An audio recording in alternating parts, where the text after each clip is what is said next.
What is going on, everybody, and welcome to the video. So today I figured I would sit down and I would go over what I believe the Kingdom Hearts 3 ReMIND DLC is going to be. For those of you guys are not aware, Kingdom Hearts 3 is going to be getting a DLC pack which is going to be called ReMIND, which was recently revealed to us by the director Tetsuya Nomura himself at the orchestra concert in Japan. Now, it has only been said that we will be getting this DLC along with Critical Mode, which we just received, will be the only DLC that we will be getting for Kingdom Hearts 3. However, that is not confirmed. We could still possibly be getting something, but nothing has been talked about or teased at this time.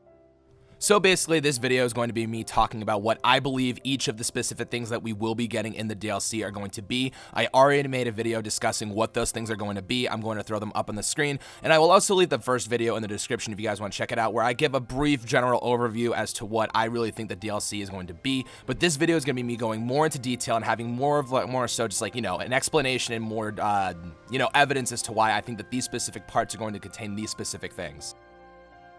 Okay, so just as a reminder, guys, the things that we will be getting for the Kingdom Hearts 3 DLC called ReMIND is going to be an additional scenario, which is called ReMIND, a limit cut episode, and bosses, which can be comparable to the previous final mixes while the scenes and battles were added in existing locations, a secret episode as well as a secret boss, and an English voiceover option for the Japanese version only. And then the free DLC, if you guys don't want to pay for ReMIND, is going to come with a new Keyblade as well as a new form.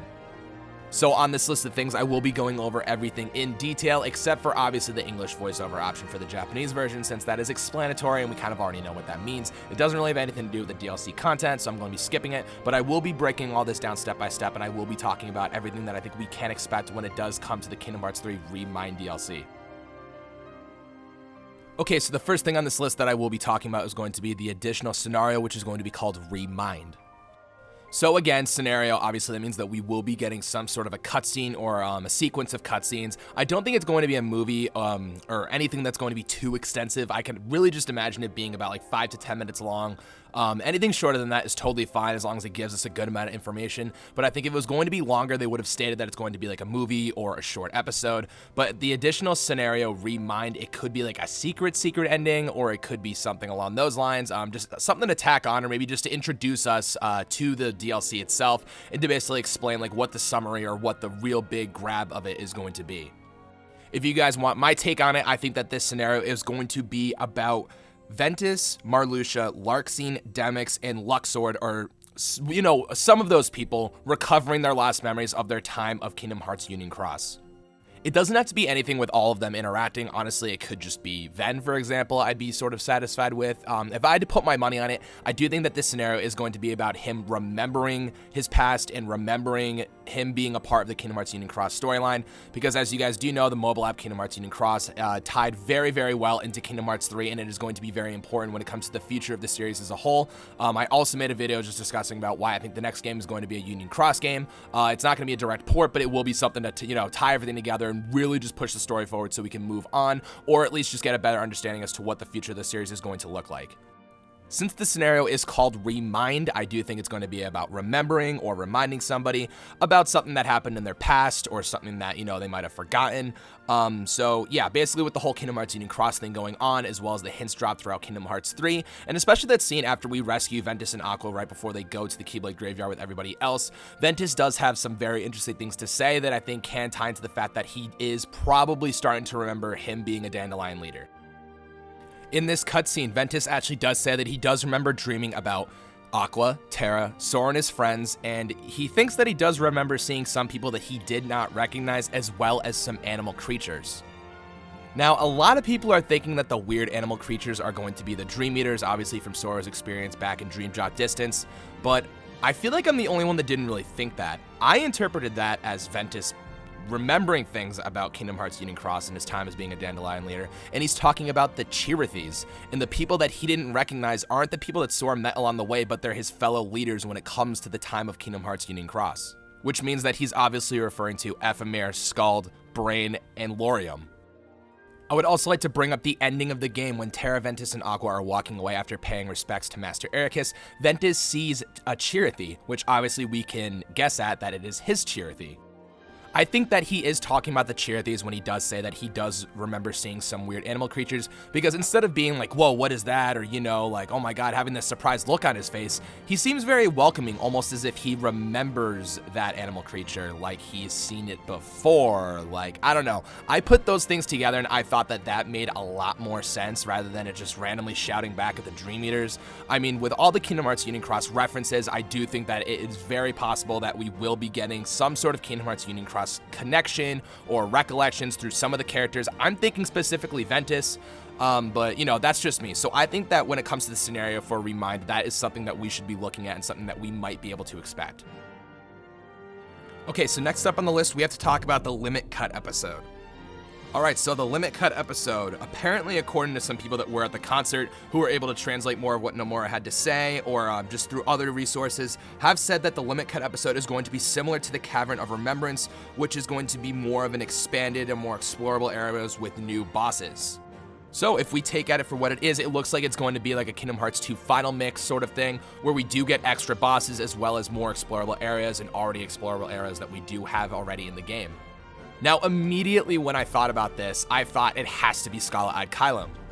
When it comes to Kingdom Hearts 3 and the things that a lot of the fans were disappointed about, it was the lack of exploration that we were able to do when it comes to Scala-Ad Kylam. It was advertised and it just looks like, you know, like this big, beautiful world that we can just jump all around and explore and, you know, do all these cool, crazy, fun, amazing things, when that really wasn't the case. It was very, very, very limited. It was really just sort of like a battlegrounds for, you know, Master Xehanort as well as the other 13 Shadows, but it just seems like we need more. There's too much detail, there's too much expansiveness, there's just too much in this world for it to be left as to where it is right now.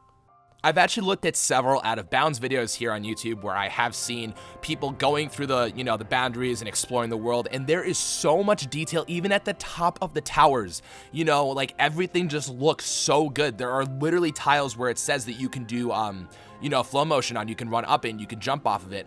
For all of those to be there, for us to really never truly ever be able to explore them, maybe it's just cut content, I don't know, but it does seem that we were meant to explore this world at some point and they did have a plan for it.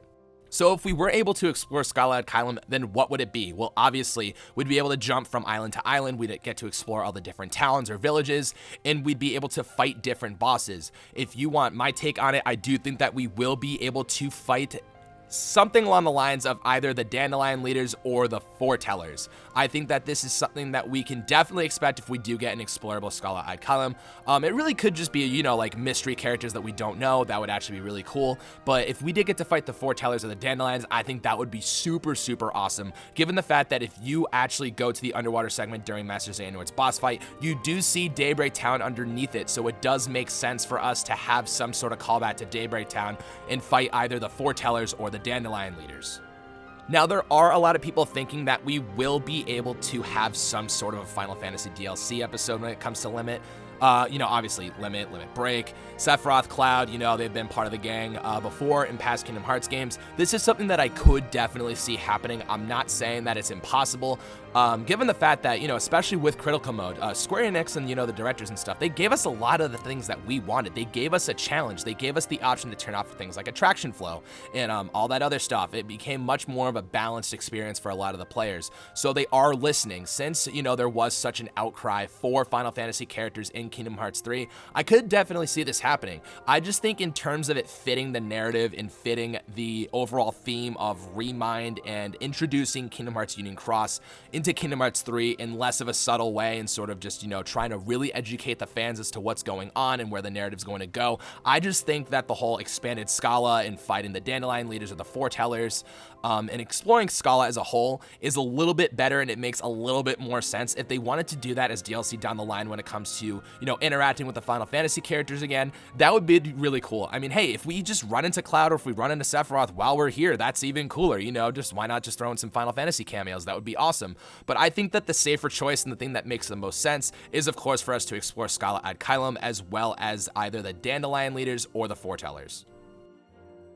Okay, so next on the list, we have the secret episode as well as the secret boss. Now, I think this is the one that's a little bit easier to guess at, given the fact that we already have a secret movie within Kingdom Hearts 3, where Sora and Riku, of course, wake up in Shibuya, and the Master of Masters as well as Yozora are there with them. So I think that the secret episode and the boss have to do with something when it comes to the secret movie of Kingdom Hearts 3. I think that it has to be either Sora or Riku playable in Shibuya, or maybe they have their own individual episodes that are probably about 20 or 30 minutes each, because I already made a video discussing why I think that Sora and Riku are in the same place but in different worlds, and Kingdom Hearts Union Cross has already confirmed my theory a little bit more, that there are different realities and there are different world lines. They can be in the same world but at different points in the timeline. There are literally different worlds. There are the same worlds, but just different realities. I'll just put it that way. I don't want to get into it and really explain it, but I do think that we will potentially maybe get, Sora, playing through his episode and interacting with the Master of Masters, or maybe we could have Riku playing through his episode and interacting with Yozora. That's just a concept, like a little bit of a mock-up that I think that they could do. But yeah, if you guys want to check out my theory when it does come to them being in two different world lines, but being in the same world, I will leave that in the description for you guys to check out as well, because it makes a little bit more sense with what I'm trying to do. I'm just trying not to really re-explain my my theory here, but yeah, so I do think that there will be some sort of playable Riku as well as some sort of playable Sora. Then there has to be some sort of interaction with the Master of Masters as well as Yozora, given the fact that they are the only two other people there other than Sora and Riku. Whether it is the events leading up to this secret movie or it is the events after, we have seen that secret movies and secret episodes, as well as secret bosses, sort of all entangle and become one giant thing. If you look back at Birth by Sleep, we have Aqua exploring through the Dark Realm, fighting that giant, weird, dark beast thing, and then it ties right into Blank Points. So we have seen secret movies, secret episodes, as well as secret bosses all connecting. So if we want to see that happen again in Kingdom Hearts 3, I think it makes a lot of sense. So I think that this is probably the safer thing that we can bet on when it comes to guessing what the DLC for Kingdom Hearts 3 is going to be. So that basically means that the secret movie and the secret episode and the secret boss are all going to tie together, which means that there will potentially be a playable Riku and a playable Sora, or maybe just Sora, or maybe just Riku, we don't know, interacting with the Master of Masters as well as Yozora within Shibuya. Alright, so last but certainly not least, we have to talk about what the free new Keyblade as well as the free new form is going to be within Kingdom Hearts 3's DLC ReMIND.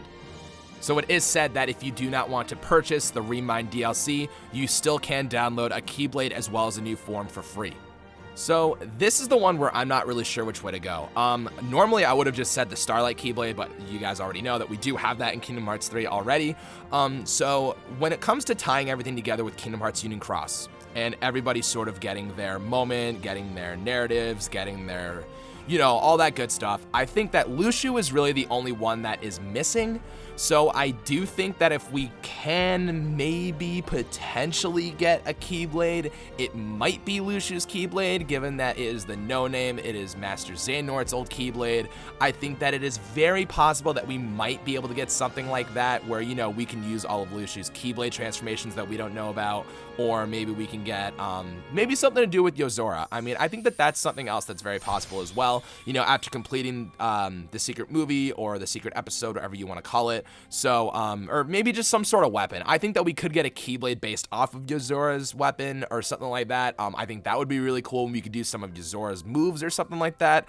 I'm not entirely sure. This one's really up in the air. I really had nothing planned to really talk about when it comes to this, but I felt like I needed to last minute inject my opinion into it. So I think when it comes to two new Keyblades that I think that we can expect to be the winner, I think it's either going to be the no-name Keyblade, or it will be a Keyblade based off of Yozora's weapons, or something that we do get to experience, say that he is the one that we interact with, and something that we do get to see in the secret episode as well as the secret boss for the ReMIND DLC. However, guys, that is the end of the video. Thank you guys so much for watching. Again, I do think that these are some of the possible things that we will be getting for the respective things when it comes to the Kingdom Hearts 3 ReMIND DLC. But again, we don't know anything, so for right now, all we can do is guess and theorize. So I hope you guys agree with me. Let me know down below in the comment section if you guys agree or disagree. Let me know all of your thoughts and opinions when it comes to what I think that we will be getting for the DLC. Let me know if you guys actually, are looking forward to some of this stuff, because I'm looking forward to it. But again, if you guys have different ideas, please let me know down below. Don't forget to like the video, most importantly subscribe to the channel for more Kingdom Hearts 3 content. And yeah, thank you guys again so much for watching, and I will see you in the next one. Bye bye.